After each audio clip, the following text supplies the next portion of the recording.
everybody's going to die, Jeff. Then you know what? For the people out there, well, you're saying it's the retaliation. Just because people have all these weapons doesn't mean they have to use all of them. In other words, if I were going to launch such a strike, I would want to try to do it in a way that doesn't kill me and my people. Yep. Are you saying that the radioactivity is going to spread all over the place because of the retaliation? Jeff, what I'm saying is when you use this many nuclear weapons, it's going to spread out all over the place. The other thing is, they're not going to use one weapon, Jeff. We have 400 missiles in silos spread out the entire central part of America. The Russians have to take those out because if they don't take those out, they fire against Russia. So automatically, all of Central America is going, boom, goodbye. Do svidaniya. The same thing for the Russians. We have to target all their silos for the same thing. Now, when the war ends, because eventually we'll run out of nuclear weapons, here's the perverse part of this that a lot of people don't understand. See, we have nuclear planners who sit there and say, how do you define victory? And ultimately, victory is defined by the largest, most viable remaining civilization.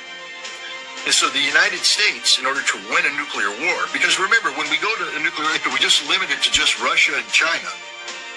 What happens when India becomes a superpower? Let's say that they don't all die of radioactivity.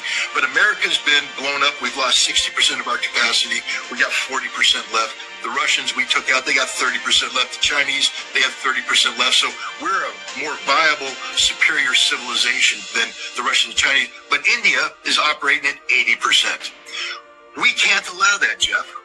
Do you see what I'm trying to tell you? Yeah. We can't, once we make the decision to go to nuclear war, to annihilate 6/10 of the earth, we have to ensure that we emerge as the dominant civilization, which means we will destroy everybody on the planet to make sure that's the case. That's the perversion of nuclear war. That's the deep, dark secret. Every single president that has been briefed on the nuclear war plan said, that's insane.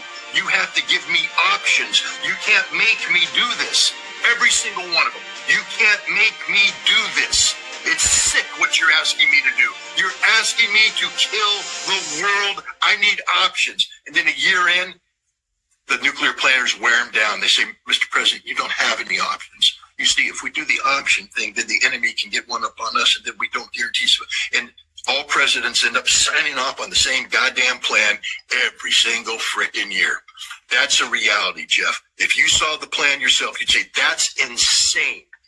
Nuclear war is insane by definition. And yet, right now, we're that close to having a full-scale nuclear war because of idiots in the West who are sitting there saying, well, Russia's bluffing. Russia would never do it. Russia understands the consequences of nuclear war. But Vladimir Putin's the only honest leader out there. He said, I know what happens when we go to nuclear war. We die. We all die. But we'll go to heaven as martyrs. You, on the other hand, will go to hell. And that's his belief. I'm not saying that I support that. I prefer that he didn't think that way, but at least he said he thinks that way. So we know the Russians are ready to play. He's already said the orders have been given and signed. There will be no phone calls. It's all on automatic. We know what's going to happen. It's so predictable. The Russians have said exactly what's going to happen, and yet we continue to move in that direction. How do we stop it?